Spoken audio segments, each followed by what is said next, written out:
Hey guys, good morning. Happy FYR Friday to you. It is Friday, the 21st of February. So here we go. Cranking into it, guys. We are almost 2 full months into the year.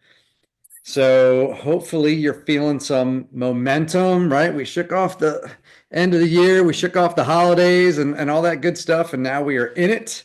And we're in it to win it. There's some movement in the marketplace out there, and agents are curious about this year, I would say, don't you think? Curious. Let's see. How is the year going to go? How's it going to be different? How's it going to be better? What can I do differently to succeed this year? Um, Funky year last year, right? I mean, it wasn't all bad. There was a lot of good stuff. There was a lot of wins. There were a lot of wins. There were a lot of areas where the market was still hot. A lot of stuff going on. Just got to stay up with it. Some people had their best year ever, which is awesome, and they're building off of that to go forward. And some people had to pivot. The market got funky around them, and that kind of stuff, and they had to change things a little bit. So here we are. Here we are. So what I want to talk to you guys about today, and I'm going to throw some slides up that we can go through together, but I'm going to keep you guys on here, so don't go off camera, right? We got to stay engaged in this. But we're going to talk about Mindshare Mastery. Now, some of you have been to my Mindshare Mastery class before, and you're going to notice that it's basically the same material. All right, but I want you, if you've been through this class, if you haven't been through it before, it'll all be new to you, and that'll be fun. If you've been through the class before, there's only a couple of you in here that have. I want you to look at this information through different lenses. Okay. I always tell people, because one of the things, and maybe I'm projecting um, my thoughts on you, but I know when I switched from selling houses to building brokerages, which was the recruiting side, right? In my head, kind of like cut off everything I knew over here that worked, right? And I was, I sold a lot of houses. My third year in sales, I sold 120 homes. Okay, myself and an assistant. So I sold a lot of houses, and so what I was doing was working. But when I switched over to building a brokerage, I kind of was like, all right, well, now I'm starting something new, starting from scratch. What should I do? And then I tried a bunch of different things. And the day that I finally learned that, oh, it's basically the same stuff. Do what you're good at, do what you know, and all of these things apply because it's serving people, it's building a business, it's attracting people to an opportunity, it's building relationships and that kind of stuff. When that light bulb went off, I was working way too hard for not enough results, right? And that is not a fun place to be. Anybody feel like they're in that place once in a while, right? Like, man, I'm working my tail off and I'm not getting the results. Like my effort to outcome ratio is all out of whack and not in a good way. So we want to go and we want to go this way and go, man, I would love to do less effort and get 10 times more outcome. So I want us to think about all of the things that we do that we already know. And I want us to start putting in the lens of agent attraction because most of you have not been, recruiters or attractors or anything else like that. You haven't been focused on that side of the business. And if you have, maybe it hasn't been that long. And so we're gonna kind of hopefully make some correlations. We're gonna go, oh, cool. I already know how to do these things. Right now, I'm just gonna apply them over here. So hopefully that makes sense. We're going to go through this material. So this is Mindshare Mastery, but for agent attraction. So we're going to make the correlations as we go through the material here. So let me share this, and we will get cranking. All right.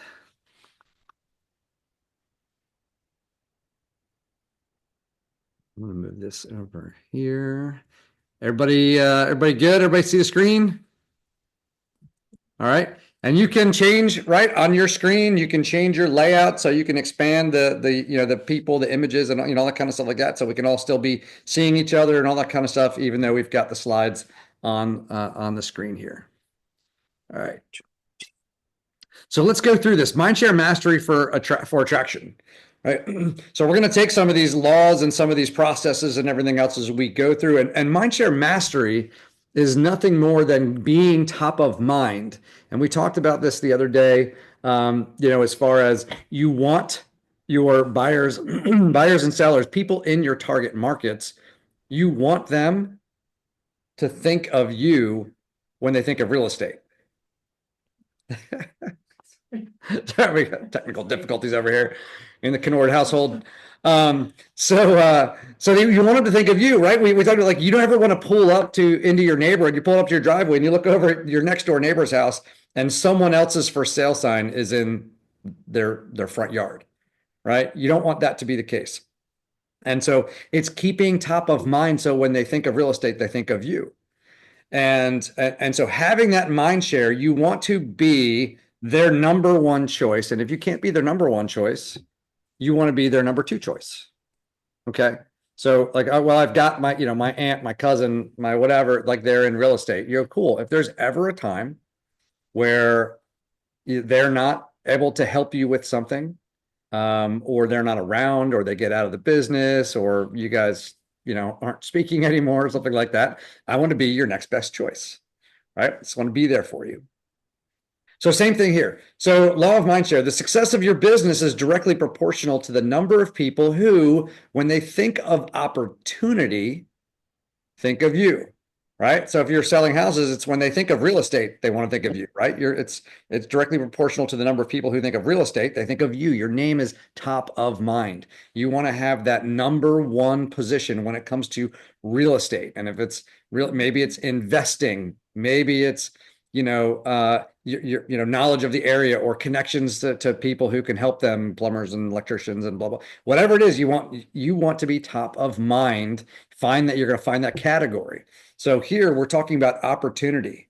You want other agents to have your name come to mind when they're looking for opportunity, because we talk a lot in the 4Ps. We talk about pain, right? We're talking about finding the pain, and I'm a believer of finding the pain and lovingly rubbing salt into the wound, right? They have to understand that they need to make a change to get where they want to go. Okay. But, one of the things that is important to note is that it's not always that they're in a bad spot. You're not finding where they're failing. You may be, right? A lot of people are actually in, financial pain, business pain. They don't have the time that they want. They don't, whatever it is, like all of those things, time, knowledge, and money, and all of those things. They're actually in pain, but sometimes they've minimized it and they've kind of numbed it, or they've stopped working very hard and at it, because they're just phoning it in now. Okay. But some people are winning. What do you do when you come across someone who's winning? What do you do when you come across someone going, I'm having my best year ever? My business is booming. I'm selling a lot of houses. I'm happy, right? Everything's great. Yeah, I have time. I have whatever. I'm making money. I've gone on vacation. Like, they're telling you all the stuff, and you're like, man, sounds like everything's great. I guess I can't help you, right? Because we're looking for the pain. So I want to make sure that we also understand that it's, the pain may simply be that there's something better out there. They may, like, okay, you're going great, but I heard it recently stated that the most frustrating thing is to be a level 10 talent in a level 5 opportunity. Okay, I love that saying. But some people don't realize they're at a level 5 opportunity because they don't know that there's a bigger, better opportunity out there for them. So they feel like they're a level 10 talent at a level 10 opportunity, and they're killing it. And they're like, life is good. Okay. And so they don't feel the pain. But when you go, well, what if you could this? What if the payout numbers were here? What if, you could be aligned with these types of people to help you with this in your business? What if you could be doing that, but you could do it twice as fast? What if you could cut out, $1,500, $2,000 a month in expenses? What if, we could help you leverage better on this? What if you had access to all of these things? What if?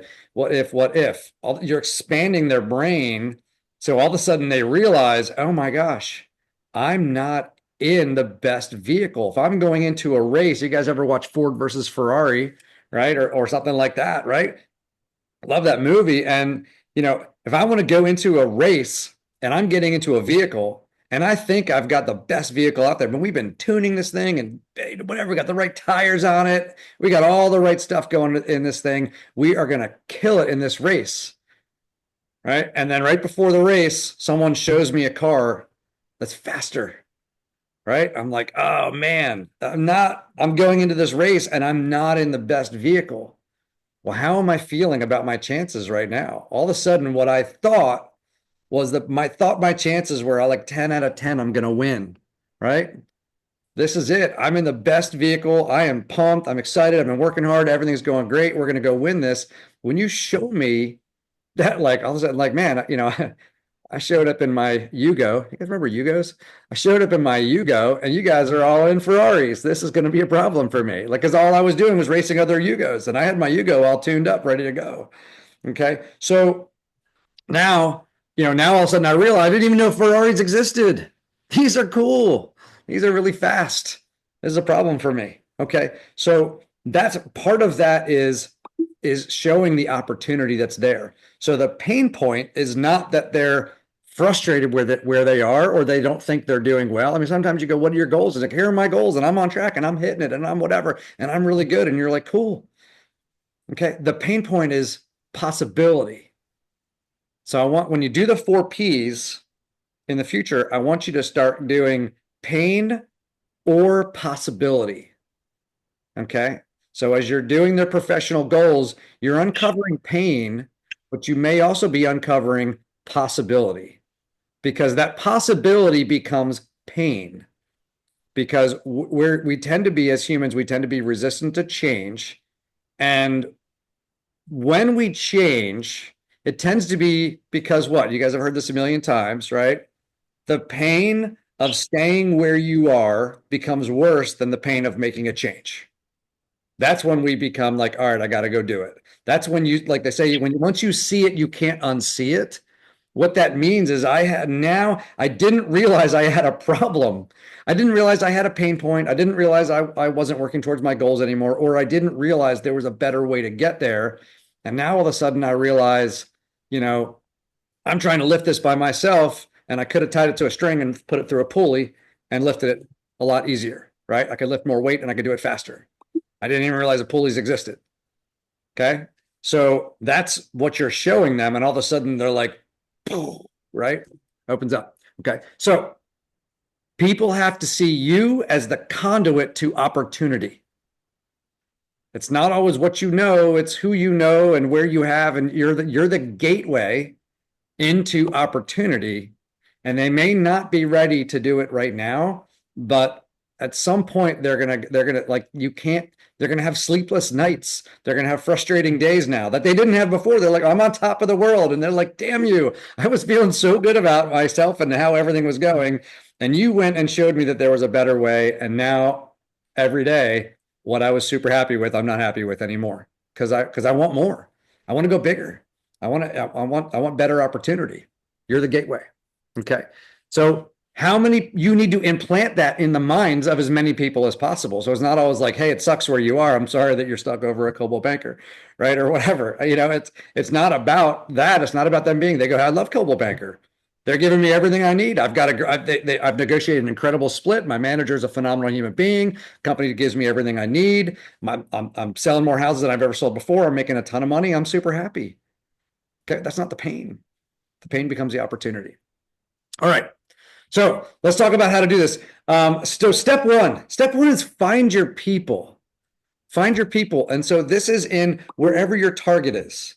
And certainly in your local market, certainly in your relationships, and you have your SOI and everything else like that. But I want you to also think global, right? I just had a really fun call a couple of days ago with one of our agents who is French and Irish, grew up in Ireland, is living in Paris, right? And is with EXP in France in our group, right? She's awesome.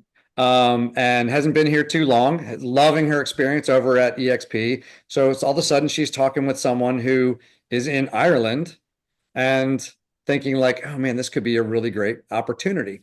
So that concept of what might be out there and what those opportunities are. So think about that. It could be anywhere. So I just want you to remember that building a group in your local market is very powerful and it's a good way to go. But I just want you also to remember the concept of those ripples. You want to create ripples in a really big lake. You can't just be one ripple.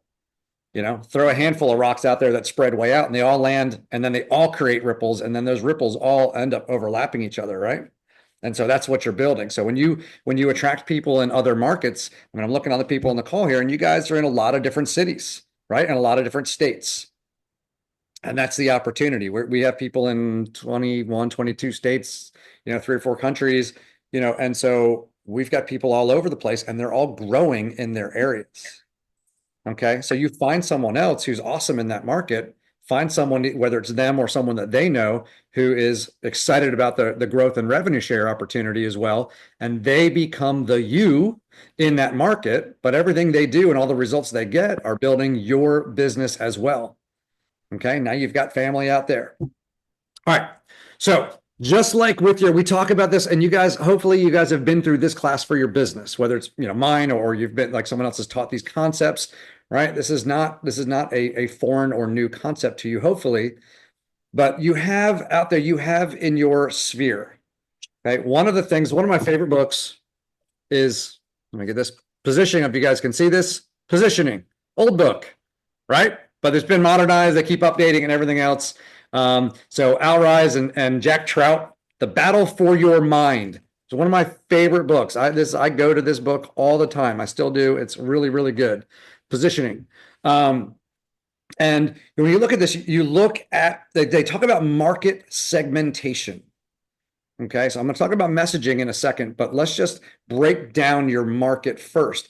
And so when you look at this, for buyers and sellers, and your sphere of influence, if you take your sphere, all the people you know, whether you don't know them well, the people in your market, anywhere that you could get buyers and sellers from, if you put out the same message to everyone, if you have a singular message that you put out all the time, you're not going to get the best results because you have people in your database that are different. My advocates, my core people, the one I'm going to get the most business from and the most referrals from and everything else like that, I treat them differently from someone I barely know who hasn't ever sent me business, and I hope that one day they do.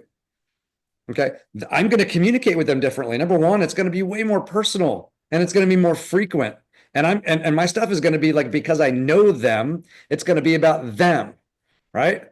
I'm going to send them, if I know that they are super into golf, I'm going to and I get tickets to, one of the tours coming through or whatever. And it's like, hey, listen, I got a couple of awesome, we're going to be in the galley at Marion. Let's go. Got tickets. We're going to, oh my gosh, no, Congressional, right?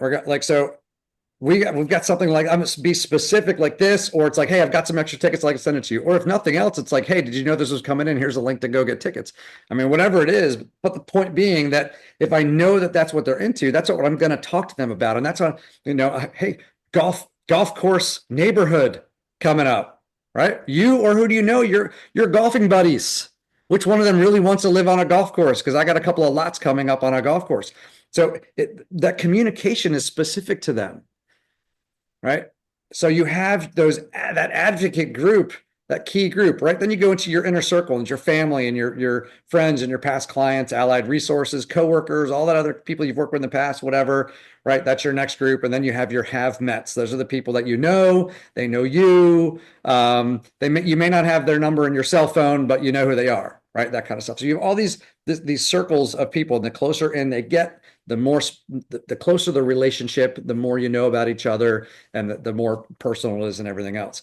So think about that in terms of agents now. Okay, forget buyers and sellers.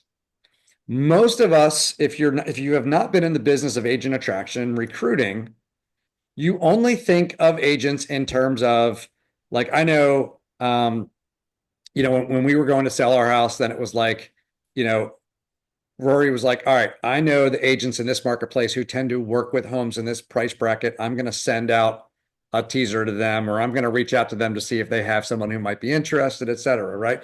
So in your agent sphere, which agents, are in the market, which agents are top producing agents, which agents are newer agents, which agents deal with new construction, so you may know the agents in your local market based on that. So it's time to now segment them a little differently. Now that's good intel because, if you go, hey, here's a class on, how to, add more builders, right? I know this person's worked with a few builders. I know they work with new construction and everything else like that. This person kills it in new construction. They're out of whatever, they're over in Texas, and, they've built this massive, $300 million business working with new construction, working with builders. They're teaching a really cool class. I know which agents in my local market are really into that. They would love this class. I'm going to invite them, right? Because I know what they're into for their business. I'm adding value to them because I know what's important to them.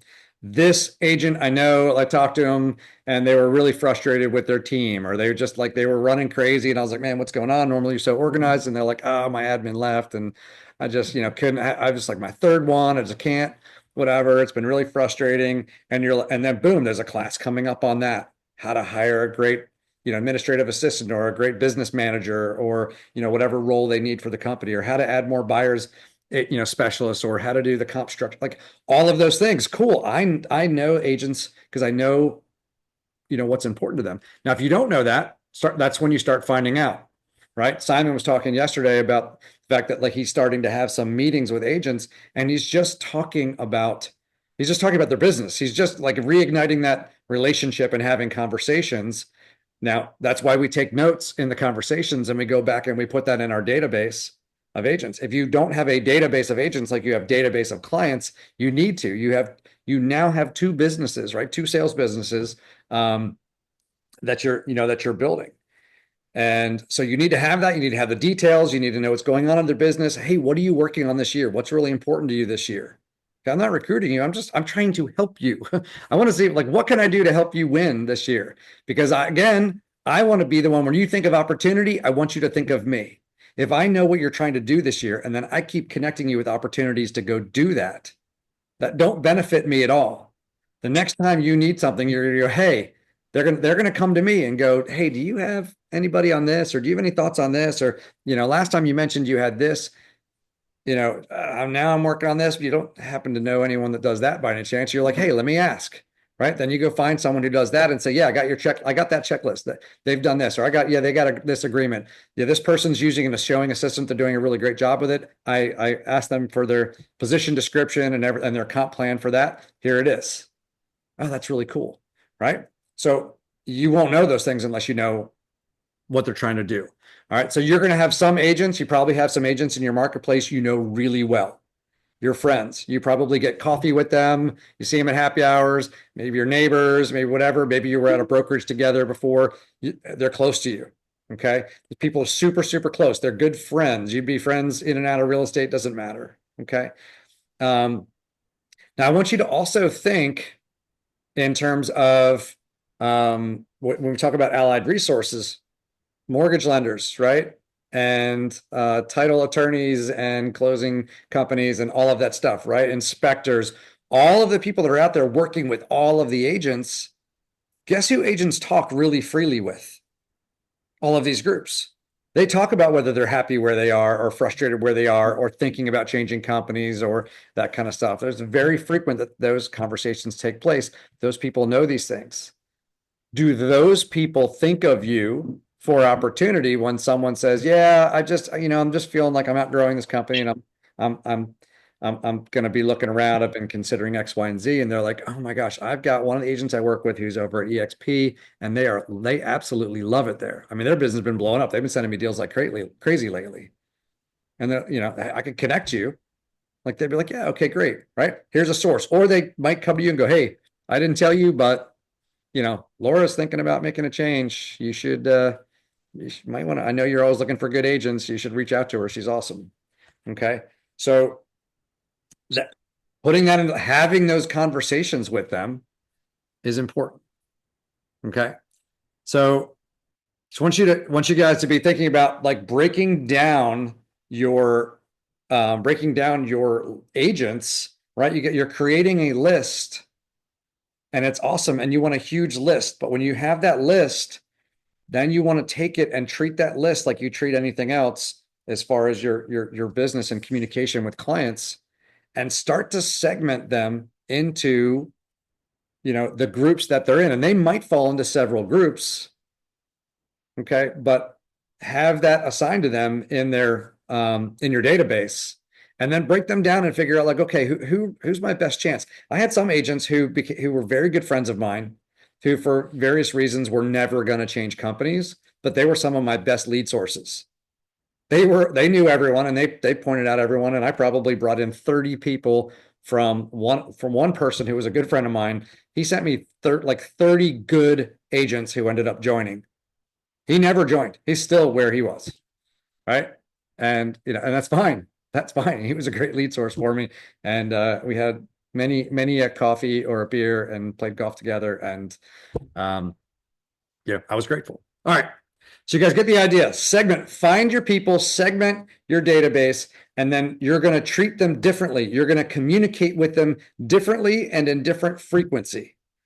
But if you have a group of agents and you're saying the same things, like people say, well, what do I say when I call agents? I'm like, man, well, here it really depends. It really depends. You're going to talk to them differently depending on how you know them, on how well you know them, and what you know about them. The conversation I'm going to have, like, I look at the group on here, I would, each one of you, if I were to call you and try to recruit you to a different opportunity, I would talk to each one of you differently because you're each in a different spot. Okay. Does that make sense? All right. So think about your messaging, think about the people you're calling, think about your database. Okay. And then go wide with it. We're creating our list, but keep in mind your list can include people that either you don't know or you don't know very well that you see out there. It's perfectly acceptable to call someone and go, hey, you and I probably, I don't think we've met. I don't think we've done a deal together yet. So I really appreciate you picking up the phone. But I just wanted to say that I watch what you're doing. I'm really focused on making this my best year ever. So I've been kind of studying some people out there that I like and respect, and I've been watching your stuff, and I really like it. Right. I just think you do a great job at this. I love the stuff you're doing with your listing. Have something specific, like be real. I've actually looked at your stuff. Like that video that you did for this street over here, this house was killer, or that was so funny when you jumped at the pool at the end of your thing in your suit. That was great, right? Whatever the thing is, and and be like, hey, and could I like if could I buy? First of all, I'd like to get to know you and make sure that we have a relationship out there, because hopefully we will do a bunch of deals together this year. And secondly, like if I could pick your brain, I'll buy you coffee, because I'd love to hear a little bit more about what you're doing and how you've gotten to where you are. Right? I aspire to be like you in these categories. I'm finding some success in some other categories, so I'm happy to share anything if it's ever helpful to you. But you know, I if there's anything I can do, whatever. Okay. So having those kind of calls. So that may be a group. Here's a group of people I really want to attract because I like them, I respect them, they're good producers, they're well liked in our local market or in our business, and I'm going to create a relationship. Right. And then that first one, unless they ask me, I'm not talking about EXP. I'm not talking about them moving companies. I'm only a step, because now the goal is to move people from outside the circle into the outside ring, into the next ring, into the next ring, until you have a close relationship with them. All right. And some people are going to stop at certain rings. They'll never get past a certain point. They're not interested. That's okay. Right. But then you're keeping in touch with them, and now you've developed them to a certain point. All right. So go through your database and list all the segments that exist. So what's cool is you have your whole list of agents, and then you're going to go through that list and be creative. Think about what segments naturally exist in your database. Well, these people, some of the segments are going to be what brokerage they're currently with. Look at your list. Are they all with a certain brokerage, or are they mostly with this one or this one, kind of a thing? All right, that's fine. Is that on purpose, or is that just because that's who you happen to think of and do whatever, right? Do you want to expand into more brokerages, or are you really just going to double down and focus on one or two brokerages? Either one is perfectly fine. Just make sure what you're doing is strategy.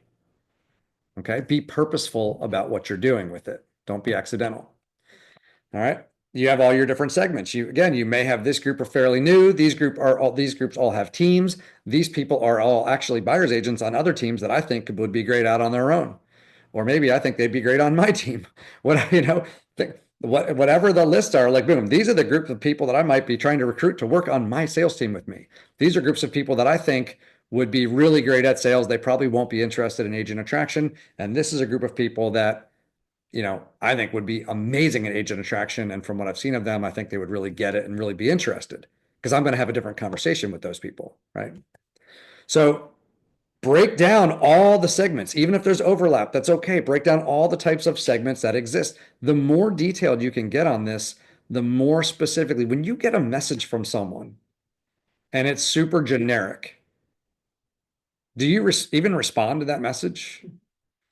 Right? Maybe, right? But mostly it's like, hey, thank you for your message, but I'm not interested, right? That's the kind of stuff I get mail, you get postcards, you get all that other kind of stuff. I would tell people when you're doing direct mail, for me, it would be like, I go to the mailbox, I pull my car up, I walk over to the mailbox, I grab my mail and I put it against my chest, right? Again, I can hold the mail right here, kind of, and then I'm flipping it.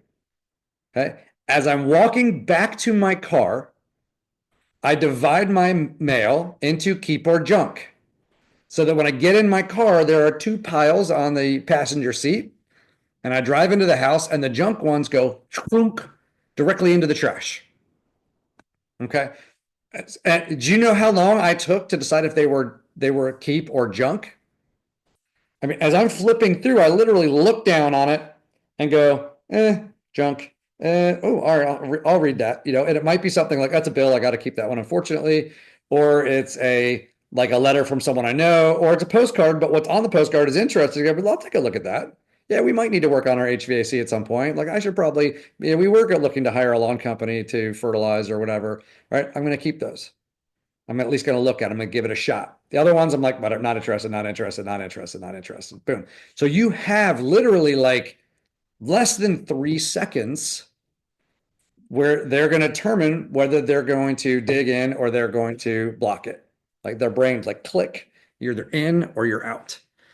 So when you're reaching out to someone, whether you're sending them an email, sending them a text message, giving them a phone call or whatever, you don't have very long until they've decided to build a wall or let you in. Okay. So the more personal that you can be with your contact with them, the more likely they're going to at least give you a second. Right. So if you're just like, hi, my name's Dave. I would like to talk to you about changing companies. And they're going to go, not interested. Thank you very much. Right. When I get the calls where there's like a brief second before someone talks, and then it sounds like there's like noise in the background and they're like, hello, like, it's a recording, it's one of those like things like, and I'm just like, oh, click. Takes me 3 seconds. So same deal. So when the approach has something that is of value to them, because you've taken a minute to understand who they are, they're way more likely to let you in, to be able to have the conversation in the first place. But you can't do it until you figure out what segment they belong in and know a little bit about them. And if you have your list, I mean, 100 people is not that hard to go through and Google and Facebook and Instagram stalk, right? Hit their website, go find them on their brokerage website, and then click through. Hopefully, they have like a personal web page or something like that.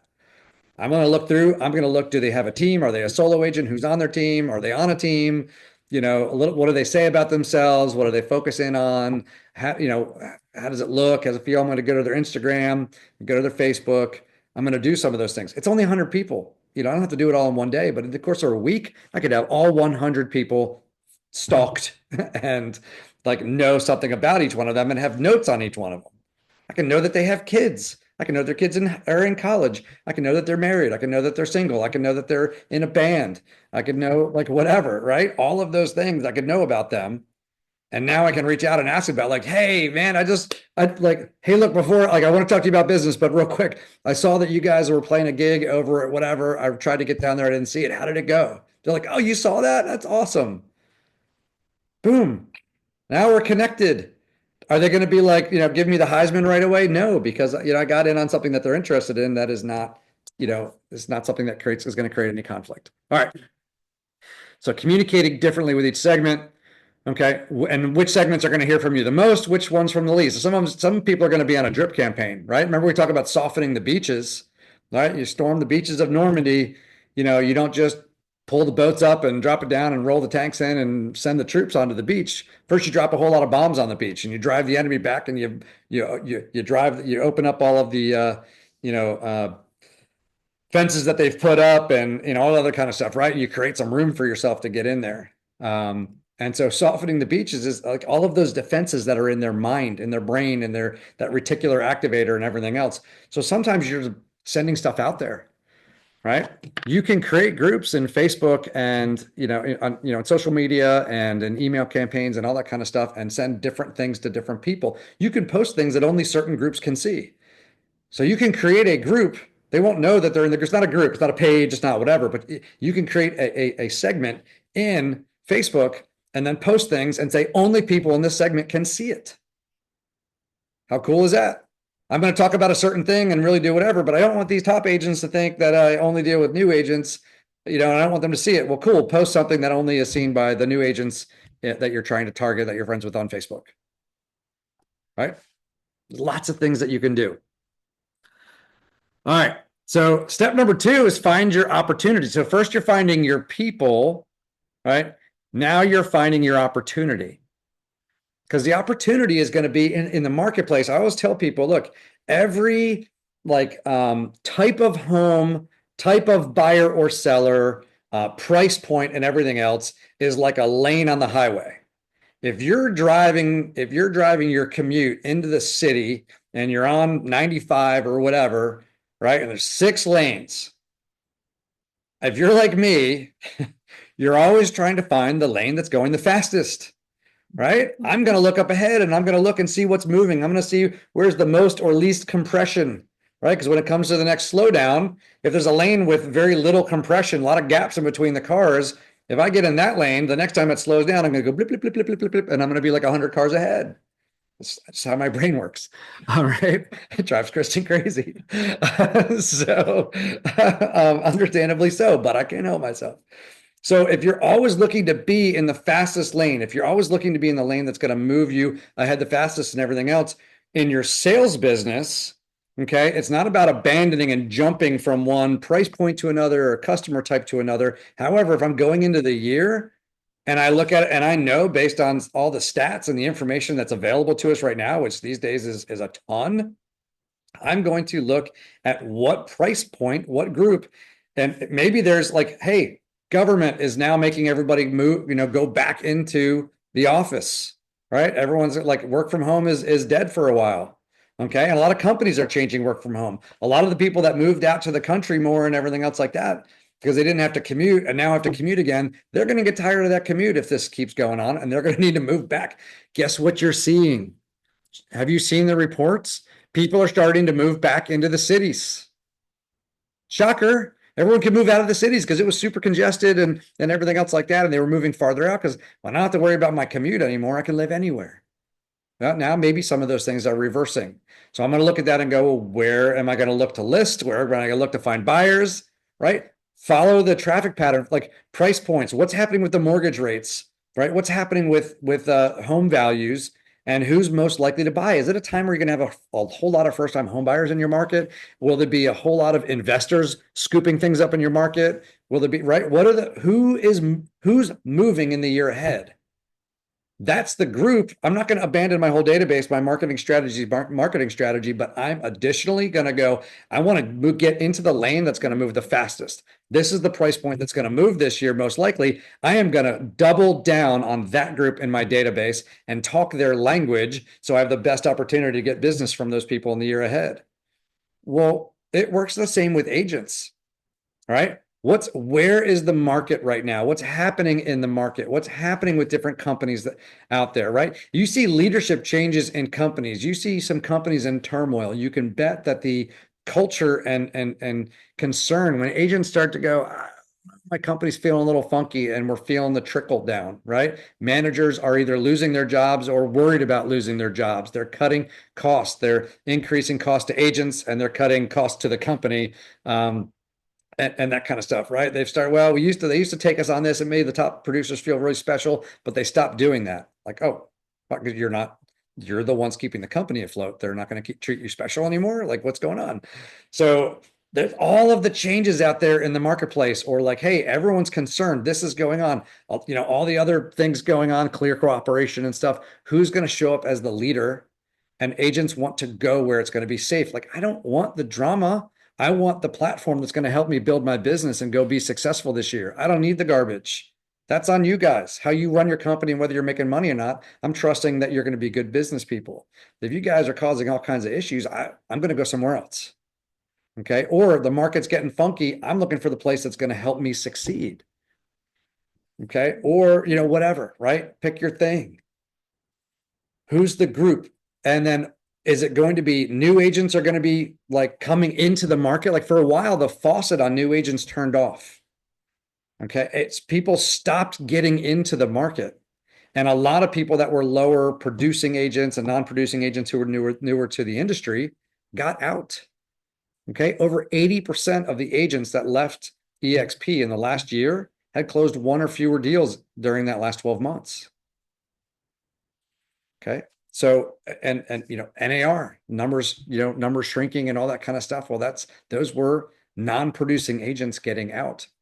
So at that time, if you're trying to recruit new agents, that was the hardest group to recruit to, because everyone you were bringing in was leaving, and there wasn't a whole new crop of new people constantly getting licensed like there usually is. When the market's hot and real estate's the cool place to be because everyone's making a ton of money in real estate, the number of agents going through real estate pre-licensing school goes through the roof. Everyone's getting in. That's a great time to go recruit new agents. Okay, so I'm just using that as an example. What about like right now with top producing agents? Top producing agents, what are they looking for and what has there? I mean, the hashtag, slogan now for EXP has been where the pros go to grow. And that really has been the truth. We're doing so much for our productive agents right now, and so many new classes, so many new coaching opportunities, so much new information, so many new tools and stuff to support their business, that a lot of and when other companies are cutting tools and cutting, things that they offer and increasing costs and all that kind of stuff and doing less, EXP is doubling down because they're in a good cash position. Okay. So that's a good segment. What segment of agents is going to be most likely to either want to change companies or get into the business or whatever, or get into EXP, and why? What's happening? What is EXP doing that will be attractive, and who will that be attractive to? What's happening in the marketplace, and who might that impact, and who's most likely to be looking around for some opportunity, right? And is it because they need to get away from something, or is it because they need to go towards something? Okay, all of those things, you need to study what those are and know what those are. It's not that hard. I'm not talking about getting your PhD in it. I'm just talking about, being aware, right? Show up. And so that information is pretty readily available, looking at those different things, and then target that group. Again, it's not that you abandon any other strategy you have in your whole entire list, but if there's going to be a group that is most likely to move this year, double down on talking their language so that group sees you for opportunity, right? The success of building your revenue share is going to be directly proportional to the number of people. When they think of opportunity, they think of you. Well, who are the people that are seeking opportunity right now? Talk their language. All right. Third one, define your value. Okay. Authenticity, differentiation, and purpose. Steve Jobs said, you've got to start with the customer experience and work backwards. And John Cheplock always said, don't tell people what it would be like to be in business with them. Show them what it would be like to be in business with you. Okay. I love that quote from him. Because it's not just about, putting out there, the features versus benefits. Well, we're talking about what are the benefits, demonstrate what the benefits are. And if you haven't built it yet yourself, like, oh, I haven't recruited anyone yet, so I haven't brought anyone in and helped them benefit their business.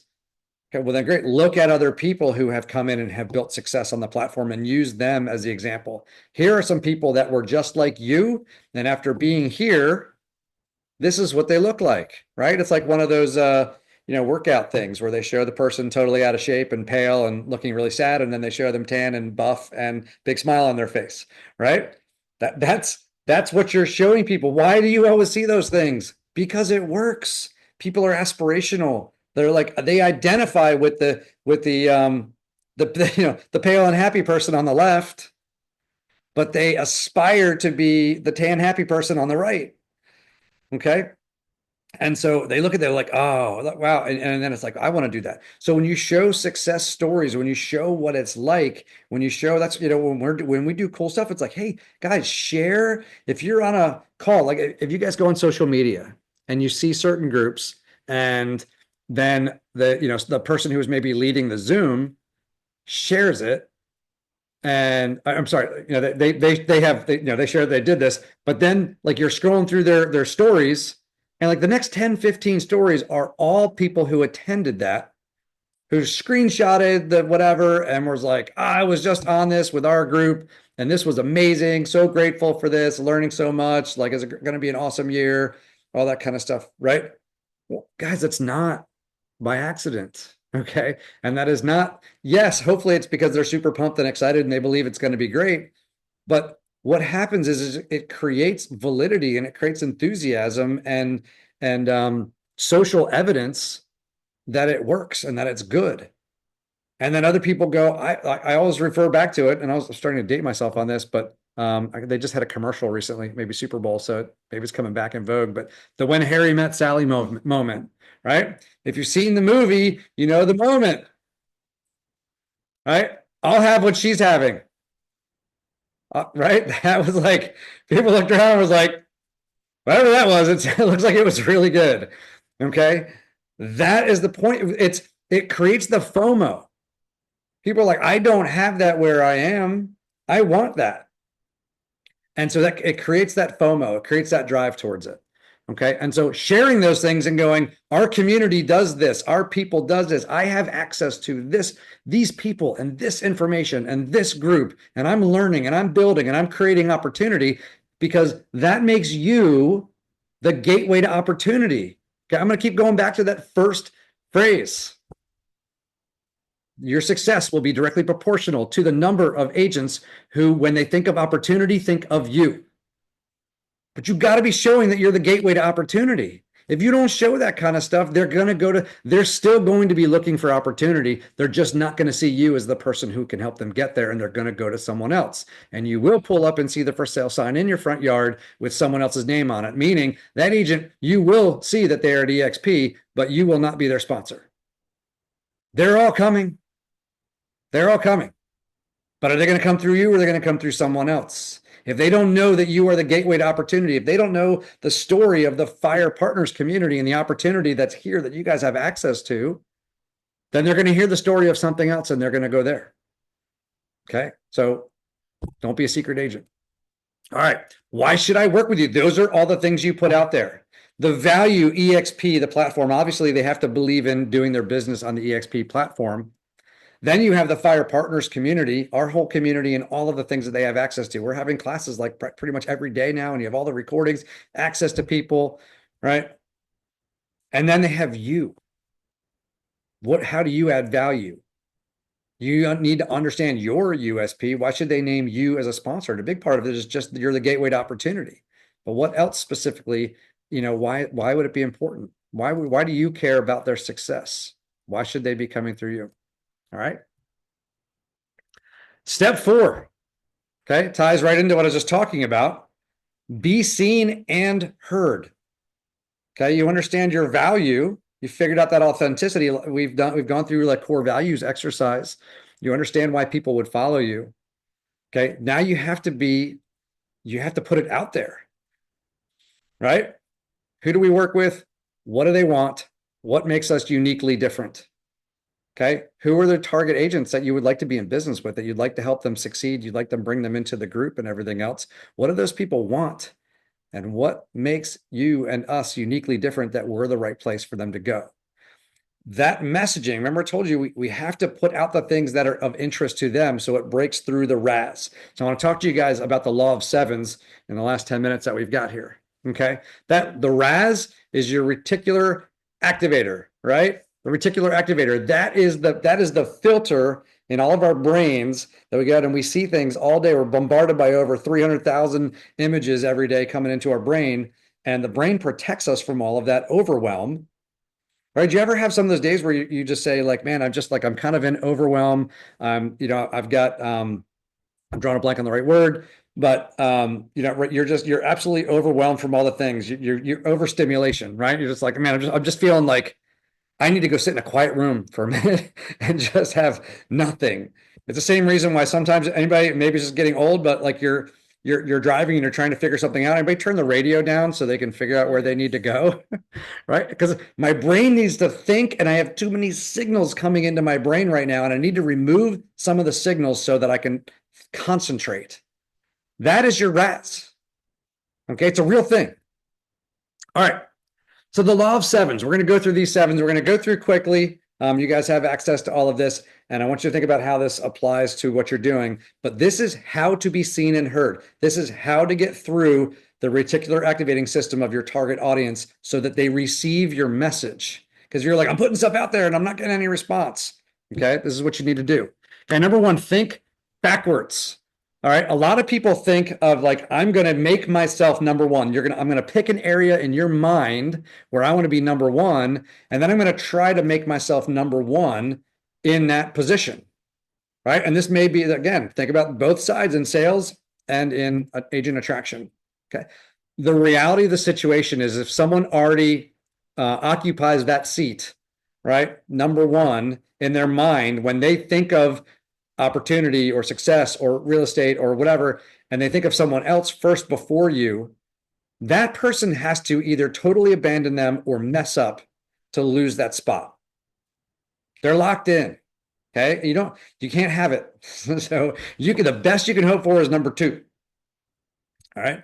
So instead of trying to pick a spot where you're not number one and then try to wiggle your way into number one and hope somebody messes up, find a spot where you're already number one in their mind and exploit that position. Okay. And if you don't know, it's a really great question to ask people. You've seen some of the stuff you've seen out there on social media and say, hey, what words come to mind when you think of me? Like, hey, I'm doing something for marketing. I'm doing a social experiment. I'm doing whatever. Create the reason why you're asking this out there and just say, what one word comes to mind when you think of me? Right. And then look at when everyone thinks of me, they think of a certain thing. Well, great. There'll be enough words that are similar enough. You're going to get a feel and go, well, this is the spot I occupy in people's minds. When they think of this word, they think of me. Cool. How do I then apply that to what I'm trying to accomplish? And I'm going to bank on that. I already have that number one spot. I'm staying there. Okay. So identify where you're already number one in their brains. Where do they already think of you? How do they already think of you? And then how does that apply to what you're trying to do for them? Okay. Number two, think narrow. Thinking about being a specialist. Okay. Instead of being all things to all people. Okay. When you become a specialist, and you may be a specialist for each of the groups, right? You may be in this group, I'm a specialist on this, and this group, I'm a specialist on that. Okay. But in general, with that group, if you think of like, well, here's the spot where people already think of me, here's where I kind of am already seen and perceived and everything else like that. Well, then I'm going to double down on that. And I'm going to do even more of that. Right? If they're already thinking of me that way, I'm just going to capitalize on it and go for it. Focus just on being number one in that area instead of being like, instead of a big, wide, number one in all things, right? It's not, you got to go down and go, hey, if I'm opportunity, specifically, where do I have the best chance? Like if I'm really good at teams and building teams and that kind of stuff, I'm going to look at being like, I'm going to double down on sharing all the stuff that I've got and documents I've got, and I'm going to build more friendships with people building teams and teaching teams and all that kind of stuff. Boom, I'm going to go in that area. All right. So then, and again, these aren't opposites. You're going to think narrow, but you also need to think big. Okay. And narrow and big are not opposites. All right. Narrow narrows it down to a particular area, but you want the area that you narrow it down to, so you don't have a bunch of noise, to be large enough that your audience makes sense. We talked about finding your sweet spot in agents and who you want to work with. Well, that group that you want to attract, that lane that you think is going to move the fastest this year ahead, are there enough people in that lane? Are there enough agents there in that group, your sweet spot that you're looking at to work with, to help you get your goals in your market or in the areas you need to go? Maybe you need to go out to multiple markets. Maybe you need to expand into other markets to have enough. But like Rolls-Royce, right? Amazing car, incredible, right? But the problem is, and that they had, in order to build this hand-stitched leather and like, hand-carved wood steering wheel. I mean, just like the stuff is incredible. It's crazy the lengths they went to make these cars so special. But in order to do it, they priced themselves into a segment where there weren't enough clients. So Rolls-Royce went out of business, right? They still make them, but it's not the same, right? So in 1998, Rolls-Royce was sold. Volkswagen bought some, BMW bought some, right? And like, so their cars were, $350,000, $400,000 a piece. That's great for the 50 people that bought them that year. All right. So, all right. Number 4, think simple. Okay. Again, with all of these things bombarding everyone's heads and we're just so over communicated. Okay. How do you simplify your message?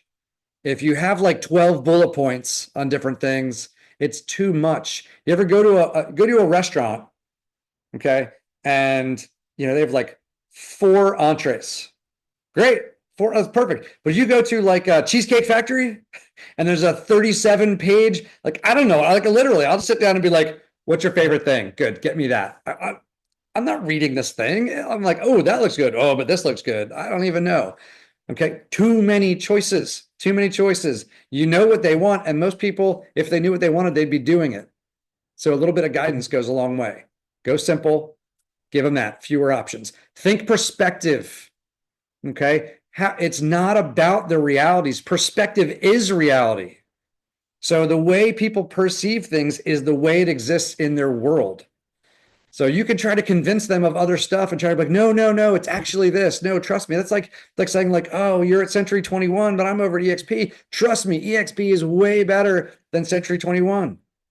Okay, well, if that's not their perspective, then just trying to tell them that it's better isn't going to change their mind. All right. So you need to understand where their head is, okay, and what matters to them, and talk about those things and promoting what matters to them. Okay. It's needs-based selling, not product dumping. All right. Number 6, think viral. Guys, when you're putting stuff out there, we encourage all of you to like and share everyone. We know how the algorithms work in social media, right? And so the more we like and share each other's stuff and comment on it, Facebook goes, ooh, or Instagram or whatever, right? They go, ooh, this is valuable to the general public. We're going to push this out to more people. We're going to push this out to people they don't know even, right? But people who might be tied in, they're talking real estate. We're going to put it out to more realtors, even if it's not in their sphere, even if it's not someone that they're connected with. Okay. So the more traction something gets, the better. So number 1, think about doing that for everyone else, because the more you're in the conversation, you are then seen as an influencer by the algorithm. If you are engaged in conversation with a bunch of other people, and you got people over here and people over here and people over here, and you're liking their content and commenting on their content, and then the author is commenting back, we all win together with that. That's how the algorithm works. Okay. So, but you also want to make sure what you put out there is something that will get legs. What's on it? What would prevent someone from sharing it? If they share it and it looks like they're promoting EXP, they're probably not going to share it if they're not with EXP. But if you promote some really good content out there about their business and how to grow their business, some really common sense stuff, or some really great things, or a link to an awesome class that's coming up, and it doesn't look like it's promoting another brokerage, that person might then share it with a buddy, like, hey, I'm thinking about going to this. What do you guys think? Right? Or maybe you share something purposefully that's really good about EXP, and a bunch of other EXP, like not Lars. Oh my gosh, why am I drawing a blank on his name? Someone just posted a great post about EXP and about the Q4 and last year's financials and everything else Is it like that. Russ or Michael? It was Russ. Thank you. It was Russ. Sorry, Russ. Love you, man. Um, so Russ shared something really good about that. And I was like, I don't need to rewrite this. That's great. I just shared it because what he wrote was great. And it had the right graphics that I wanted to use and everything else like that. I'm like, you just saved me a lot of work. I'm going to hit share. Well, guess what? I already have a whole bunch of people that have shared my share of his share and have liked mine and commented on it and all that kind of stuff. It's already getting likes. Great. Guess what? We're all tied together. All rising tide lifts all boats. So we're all going through there together. All right. Think 7. The rule of 7. It is the average number of times your audience needs to see and hear your message before they get it, before they hear it.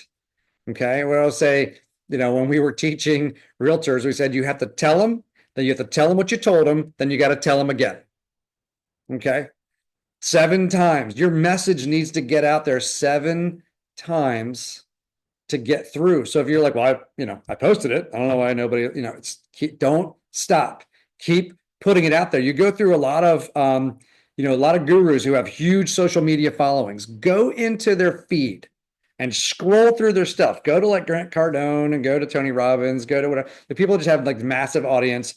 Scroll through their stuff. You will see the same thing posted several times interspersed throughout their feed because their audience didn't see it the first time. Some of them did, but a lot of them didn't. Then some of them saw it this time. Some of them saw it that time. I know they're putting content out every day and I'm on social media every day, but I don't see it every day. It just doesn't pop up in my feed that day. It doesn't, whatever it is that's going on. So your audience isn't going to see your stuff just because you put it out there one time. You got to put it out there. My stuff, like I'm putting it out there. I'm like, it's going to go on Instagram. It's going to go on Facebook. I'm going to create a reel out of it. I'm going to put it on my stories and I'm going to go through and we're going to put it all over the place because different people some people go on and they only scroll through the stories and they don't ever go through the feed. Okay? And some people are the opposite. Some people just go through and look at reels. Okay. So you have to get your message out there in the different ways and the different formats, and you got to put it out there. And there needs to be a certain amount of branding to it. So it's recognized as yours. Because if it's totally different, like I said the message 7 times, but each time you said it differently and it had a different look and feel, I don't notice it. Okay. We would do stuff where you put marketing out there and we would take over, back when you put it in like a newspaper or in the magazine or do whatever, and you put it out there and it was like, yeah, for a while, we're going to do it and we're going to pay for every week for 6 months. Then we're going to do it every other week for 6 months. And then we're going to do it once a month for 6 months. Then we're going to do it once every 6 months. What'll happen is when you're doing it once every 6 months, okay, the second time it goes out, which is only the second time in the year that it went out, you're going to see someone and they're like, oh man, I see your stuff in here all the time. I see it like every week. And you're like, that's funny. It's only been out 2 times out of 52 weeks. Out of the last 52 weeks, it's only been out 2 times, but you're still feeling like you're seeing it all the time. Okay. So you got to get out there. You have to have that consistency. It's the way that it works. Okay. Repetition creates familiarity. Familiarity creates trust. It's the way our brains work. Okay. All right, y'all. This applies to anywhere you're trying to get traction, your sales business and agent attraction. This is the way the world works. This is the way people's brain work. Okay. Customize it to your group, customize it to your approach. You can adjust some of these things whether you're talking about phone calls or in person or whatever, right? You got to brand yourself? You ever have like anybody's market have like the red hat lady or whatever, like who's the person that always like they're always wearing something, whatever. Or they always have great shoes or they always, whatever. This person's always in an impeccable suit. Whatever that is, that's what they're known for. But you recognize them. They stand out. It's like, no, like don't be, where's Waldo? Like people shouldn't have to search for you amongst all the things to find you because I promise you, people aren't looking for you that hard. Okay. So they're looking for what you have to offer, but if they don't know what you have to offer, they won't find it through you. But if they're looking for it, they're going to find it through someone else. So you have to make sure your message gets through and they have to see you as the gateway to opportunity. Here's where I want to go. Who can help me get there? As soon as you show people that you can help them get where they want to go, you will have a line outside your door. I promise you. Okay. All right, y'all. Thank you for being here. Hopefully this is helpful to you. The video will be posted up on the podcast and everything else on YouTube, and I'll put these slides into our group in Workplace as well. Thanks, everybody. Have an awesome weekend. Happy FYR Friday. See y'all.